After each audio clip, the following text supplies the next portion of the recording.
Here is the latest on the major escalation in Lebanon. Earlier today, Israeli warplanes carried out a sudden airstrike on the southern suburb of Beirut, known as Dahiyeh, hitting a crowded residential area without any prior warning. This is significant because previous strikes in Beirut usually came with evacuation orders, giving civilians at least an hour to leave. The lack of warning strongly suggests that this was a targeted assassination rather than a routine strike. Eyewitnesses in the capital said the jets were flying very low, and moments later people were seen running through the streets in panic as smoke rose from the impact site. Dahiyeh is one of the most densely populated neighborhoods in Beirut and is considered a stronghold of Hezbollah. The area was heavily bombed during last year's war, with hundreds of buildings destroyed.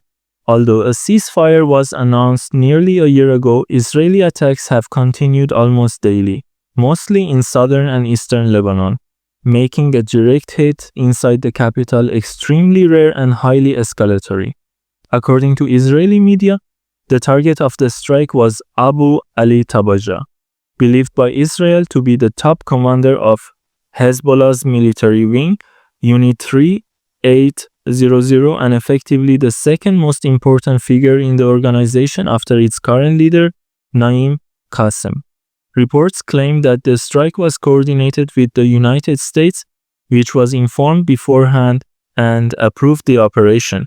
If confirmed, this would be one of the most significant assassinations inside Beirut since last year, when several top Hezbollah leaders were killed in similar targeted strikes. Casualties from today's attack are still unclear. Videos posted online show ambulances rushing into the area and traffic piling up as residents attempt to flee. Since the strike hit a busy street in one of the most crowded parts of the city, officials expect the number of casualties to rise. This attack comes after a year in which the so-called ceasefire has been more of a ceasefire in name only.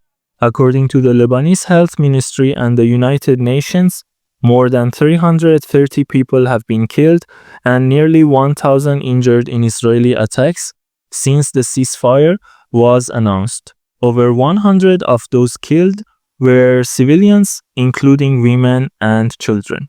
Israel argues that Hezbollah has been rearming and rebuilding its positions, while Lebanese officials say Israel has violated the ceasefire almost every day with drone strikes, assassinations, and attacks on vehicles and homes. Israel appears to be increasing pressure on both Hezbollah and the Lebanese government.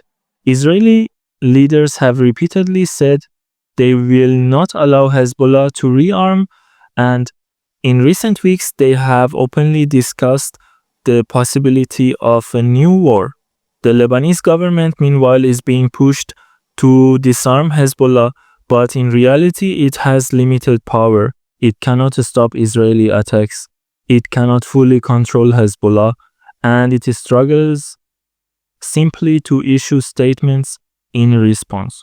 The big question now is whether Hezbollah will retaliate. Over the past year, Hezbollah has largely avoided major responses, adopting a more secretive and unpredictable strategy to minimize losses after several assassinations of senior commanders.